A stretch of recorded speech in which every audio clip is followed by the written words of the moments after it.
और मुझे लगता है कि हमारा जो संघर्ष है ये ना प्रशासन मुझे रोक सकती है, ना यहाँ के राजनीतिक तंत्र रोक सकते हैं। मेरा संघर्ष जारी रहेगा।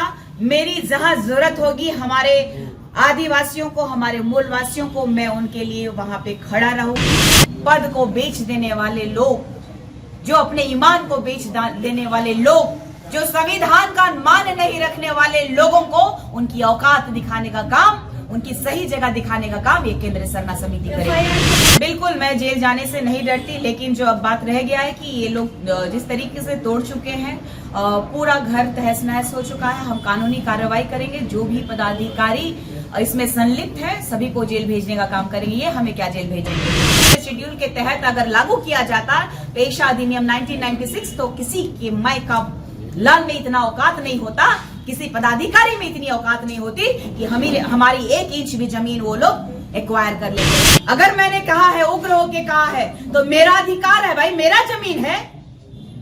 कोई अपना जमीन, अपनी बीवी, अपनी जोरू, कोई अपना बच्चा देता है क्या? नहीं देता है, तो हम कैसे देंगे? चूंकि लगातार झारखंड की अस्मिता को बचाने के लिए, अपनी संस्कृति, अपनी परंपरा को बचाने के लिए, या फिर जल जंगल जमीन की रक्षा के लिए लगातार संघर्ष कर रही हूं। चूंकि 5वीं अनुसूची के अंतर्गत आने वाला ये झारखंड राज्य लगातार संघर्ष कर रहा है। इस सरकार से कहिए या फिर इस संविधान के उन रखवालों से जो हमारे लिए बनाए गए हैं, लेकिन हमारा ही आज शोषण ये संविधान के तहत आने वाले ये पदाधिकारी, यहाँ के राजनेता, यहाँ के सत्ताधारी लगातार कर रहे हैं। इसका जीता जागता प्रमाण कल आपने देखा होगा कि लगातार सोशल मीडिया के माध्यम से और वहाँ के लोगों के द्वारा मुझे बुलाया जा रहा था, लेकिन व्यस्तम शेड्यूल की वजह से वहाँ नहीं जा पाई। और कल जब गई वहाँ पे तो देखा मैंने वहाँ का दृश्य बहुत ही मार्मिक था, बहुत ही गंभीर था।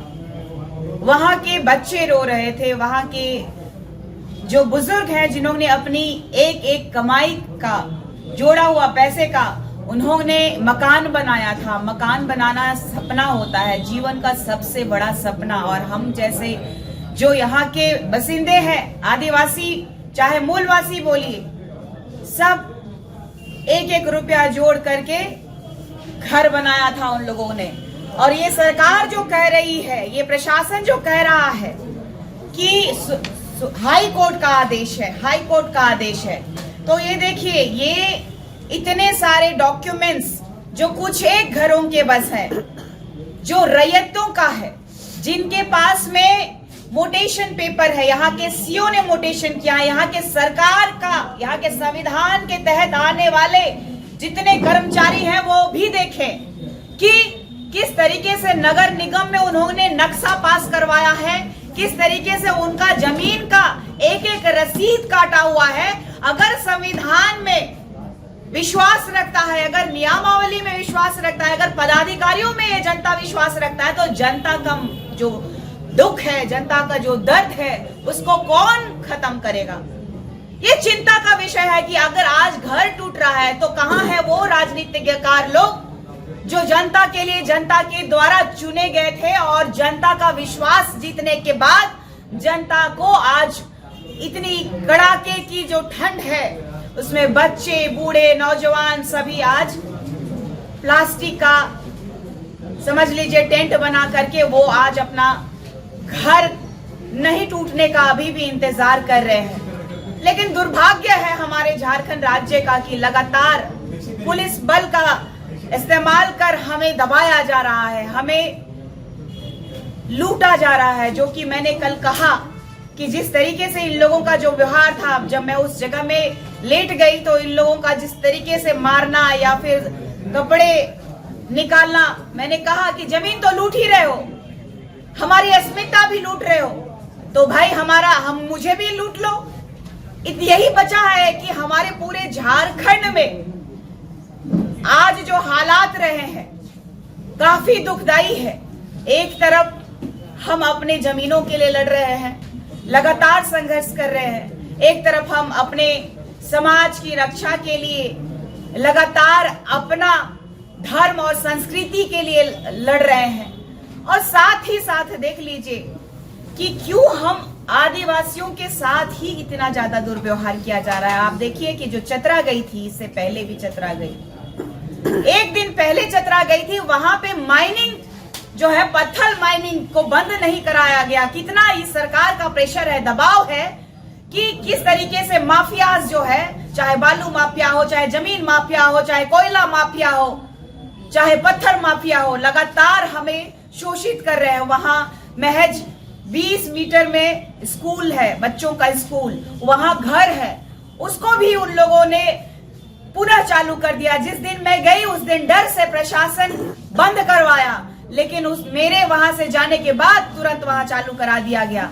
जबकि वहां सीओ साहब आए थे, ये लिख के गए कि वाकई इस माइनिंग क्षेत्र के अंतर्गत ही आ रहा है कुछ घर, और वहां पे सरना स्थल है और यहाँ पे स्कूल बिल्डिंग है। उसके बावजूद इस सरकार में जनता का कोई सुनवाई नहीं हो रहा है। एक उम्मीद था, इस भारत देश का न्याय का मंदिर में विश्वास था, लेकिन वहां पे भी इन कागजातों को भी सही नहीं ठहराया जा रहा है। तो फिर ये जो नगर निगम का जो ये पेपर्स है, या फिर उनके जो मोटेशन किए हुए पेपर है, उनकी जो रजिस्ट्री की हुई पेपर है, उनका जो रसीद कटाने का पेपर है, तो ये क्या है? कहाँ छल हो रहा है हमारे साथ? ये झारखंड किस कगार में जा रहा है? क्यों हमें शोषित किया जा रहा है? इस बात का दुख है। मुझे इस बात का दुख नहीं है कि मुझे मार दिया गया, मुझ पे केस कर दिया गया, मुझे इसका दुख नहीं है। मुझे दुख है हमारे लोगों का, जिनका घर उजड़ गया, जिनका जमीन छिना गया, उनको जो बिना मुआवजा दिए हुए ये सरकार जो अधिग्रहण कर ली, कौन इसका जिम्मेदार है? पूछता है यहाँ का जनता। और केंद्रीय सरना समिति प्रखरता से इस पर कार्रवाई करेगा, और अगर वाकई इस झारखंड राज्य में आदिवासियों के और यहाँ के मूल वासियों के हितैषी हैं, तो यहाँ की जनता को विपक्ष का काम खुद ही करना होगा। मैं कल भी बोली, मार खाते खाते बोली कि यहाँ की जनता ने जिनको वोट दिया और जो जनता के हितैषी बनते हैं, वो कहाँ है? जब इस भारत देश में सभी धर्मों को, सभी लोगों को समान का दर्जा दिया गया है, तो फिर आज हमारे आदिवासियों के साथ ही इतना बड़ा अन्याय क्यों हो रहा है? ये दुर्भाग्य का विषय है। आप वहां पर देखिए, चूंकि हमारा आदिवासी समुदाय कई वर्षों से संघर्ष कर रहा है, लगातार अपने अस्मिता की लड़ाई लड़ते लड़ते, जमीन का लड़ाई लड़ते लड़ते, और कल जो जहां पे मैं गई थी, वहां केंद्रीय सरना समिति के द्वारा, केंद्रीय सरना समिति के संगठन के सभी मेंबर्स के द्वारा वहां पर मैं पहुंची थी, और वहां के स्थानीय लोग वहां पे मौजूद थे, जिन्होंने हमें वहां बुलाया था। और अब जो सिचुएशन रहा वो आप लोगों के सामने है, समक्ष में है, कि हमने कहा कि बुलडोजर रोक दो, उन्होंने बुलडोजर रोक दिया। वो बुलडोजर को मैंने कहा वापस करो, वो बुलडोजर वापस ले रहे थे। लेकिन उसके बाद जो हुआ वहां पे प्रशासन के द्वारा, वो आप लोगों के समक्ष में और पूरे झारखंड वासियों के समक्ष में, भारतवासियों के समक्ष में ये पूरा परिदृश्य जो है, जो बर्बरता है, वो दिखाई दिया है। ये मैं नहीं, ये यहाँ झारखंड की जनता जो कि मुझसे प्यार करते हैं और यहाँ रहते हैं, जिनके लिए मैं संघर्ष कर रही हूँ, जिनके लिए मैं लड़ रही हूँ, वो निर्णय करेंगे कि इसका क्या करना चाहिए। और मुझे लगता है कि हमारा जो संघर्ष है, ये ना प्रशासन मुझे रोक सकती है, ना यहाँ के राजनीतिक तंत्र रोक सकते हैं। मेरा संघर्ष जारी रहेगा। मेरी जहां जरूरत होगी हमारे आदिवासियों को, हमारे मूलवासियों को, मैं उनके लिए वहां पे खड़ा रहूंगी, और हमारा केंद्रीय सरना समिति खड़ा रहेगा, और लगातार हम जल जंगल जमीन और अपना अस्तित्व को बचाने का काम करेंगे। मैंने बार बार कहा है कि ये 20 साल की काली रात के बारे में पढ़िएगा। पंखराज बाबा कार्तिक उरांव जी ने आदिवासी अस्मिता के बारे में, हमारे विकास के बारे में, हमारे बारे में काफी गहराई से लिखा है। इन्होंने बताया है कि कैसे हमें छला गया, कैसे हमें ठगा गया, हमें किस तरीके से धोखे में रखा गया। अगर सरकार चाहती तो हमें सरना कोड दे सकती थी, पेशा अधिनियम कोड, जो पेशा अधिनियम 1996 लागू कर सकती थी। चाहती तो CNTSPT एक्ट का लगातार जो उल्लंघन हो रहा है वो रोक सकती थी। समता जजमेंट है उसका सम्मान करती और सरना कोड लागू करने के लिए आर्टिकल 368 के तहत भारत के संविधान में संशोधन करने का जो प्रावधान है वो कर सकती थी। ये दुर्भाग्य है कि हम लोगों के जो परिप्रेक्ष्य में जो लिखा गया कि हम जाति उसी में होती है, हिंदू समुदाय में, हिंदू धर्म में जाति होती है और हिंदू धर्म के अंतर्गत हमें निचले पायदान पे रखा गया। बेहद गरीब पिछड़ा आदिवासी के रूप में हमें आदिवासी का एक टैग तमगा थमा दिया गया। लेकिन जो 1961 की जनगणना के बाद हमारा जो धर्म कॉलम हटा दिया गया, इसीलिए हमारे आदिवासी कभी हिंदू लिखते हैं तो कभी अन्य में लिखते हैं। हमें दिग्भ्रमित किया गया। हमें जब हिंदू, मुस्लिम, सिख, ईसाई जब कहा जाता है हम सब भाई भाई, तो आदिवासी को छोड़ दिया गया। इस दर्द को महसूस करते हुए पंख राज बाबा कार्तिक उरांव जी के आदर्शों पे चलते हुए, भगवान बिरसा मुंडा जी के आदर्शों पे चलते हुए मैंने प्रण लिया है कि हम झारखंड को बचाएंगे, हम अपने जल जंगल जमीन को बचाएंगे, अपनी अस्मिता को बचाएंगे, अपनी माटी को बचाएंगे। जय जोहार, जय झारखंड, जय सरना, जय आदिवासी। ज्यादा दुख है, मैंने बहुत रात में मैं किसी से बात नहीं कर पाई कि इस पीड़ा से कि मुझे शायद पहले जाना चाहिए था, मुझे पहले रोकना था। मैं इसलिए नहीं जा पाई कि आपने देखा होगा कि सोशल मीडिया के माध्यम से लगातार मेरा शेड्यूल, मैं अपने लोगों के लिए, अपने समाज के लिए ही बिजी थी। अपने निजी जीवन जीने के लिए मेरे पास ना समय है, ना फुर्सत है, ना मैं जीना चाहती हूँ। मैं अपने समाज के परिप्रेक्ष्य में अपना पूरा योगदान अपने आप को दे दिया है। जहाँ जिस जगह में मेरी जरूरत पड़ेगी, आप देख रहे हैं चतरा कभी बुलाया जा रहा है, कभी हजारीबाग तो कभी रामगढ़। तो इस तरह से आपने देखा कि मुंडन का कार्यक्रम भी था। मुंडन के कार्यक्रम के दिन मुझे बहुत ज्यादा फोर्स किया गया था।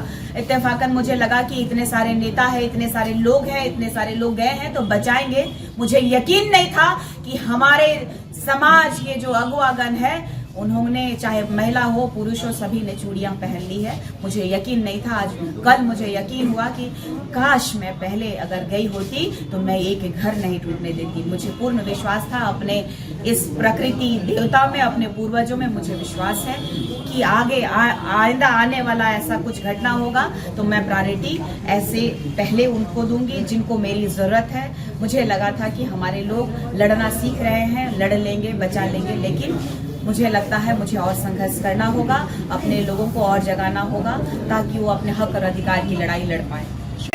जो हमारे पास एविडेंसेस हैं उसके माध्यम से जो भी वहाँ के सीओ होंगे, जो भी यहाँ के नगर निगम के पदाधिकारी होंगे, सब पे टारगेट किया जाएगा और किसी को नहीं छोड़ेंगे। और इस सरकार को इन सब का मुआवजा भी देना पड़ेगा, इनको फिर से बसाना होगा। ये केंद्र सरना समिति ने प्रण लिया है।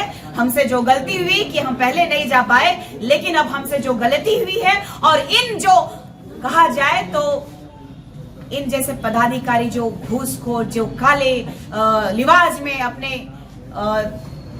पद को बेच देने वाले लोग, जो अपने ईमान को बेच देने वाले लोग, जो संविधान का मान नहीं रखने वाले लोगों को उनकी औकात दिखाने का काम, उनकी सही जगह दिखाने का काम ये केंद्र सरना समिति करेगी। बिल्कुल करेंगे, बिल्कुल होगा केंद्र सरना समिति की तरफ से।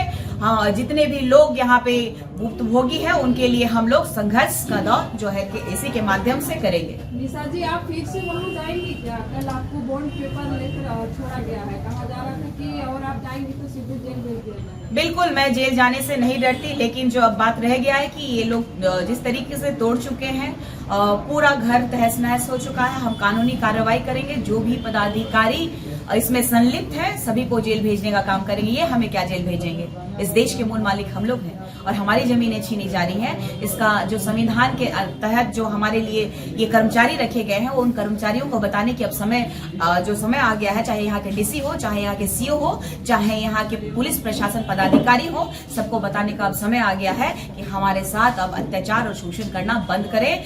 और इस हाई कोर्ट और सुप्रीम कोर्ट से पहले किसके लिए है ये सुप्रीम कोर्ट? ये हाई कोर्ट किसके लिए है, ये प्रशासन पदाधिकारी किसके लिए है, जनता के लिए है। जब जनता ही खुश नहीं है तो अगर जनता इसका पलट के वार करेगी तो इनको कितना तकलीफ होगा, ये इनको बताने का काम ये केंद्रीय सलाहकार समिति करेगी। निशा जी आप नहीं मानते क्या?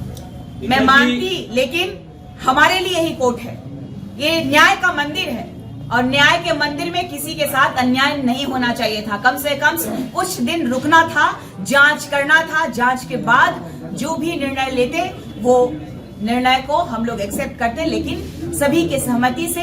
इसीलिए लगातार कहते हैं कि ग्राम सभा होना चाहिए। बिना ग्राम सभा के आज ये जमीनें जो छीनी जा रही है, सबसे बड़ा दुर्भाग्य है कि हमारा जो कस्टमरी लॉ है उसको अगर इस 5th शेड्यूल के तहत अगर लागू किया जाता, पेशा अधिनियम 1996, तो किसी के माय का लाल में इतना औकात नहीं होता, किसी पदाधिकारी में इतनी औकात नहीं होती कि हमारी 1 इंच भी जमीन वो लोग एक्वायर कर लेते। लेकिन दुर्भाग्य है हम आदिवासी लीडरों का, जिन्होंने अपना ईमान बेच दिया है, जिन्होंने अपना, कहा जाए तो अपना कुर्सी बचाने के लिए हम सभी को दरकिनार कर दिए हैं और अपने जो भी पार्टियां हैं उनके गुलाम और चमचे बन करके बैठे हुए हैं। दुर्भाग्य है, करने का अधिकार नहीं है, राइट्स नहीं है, हाथ छोड़ने का अधिकार नहीं है।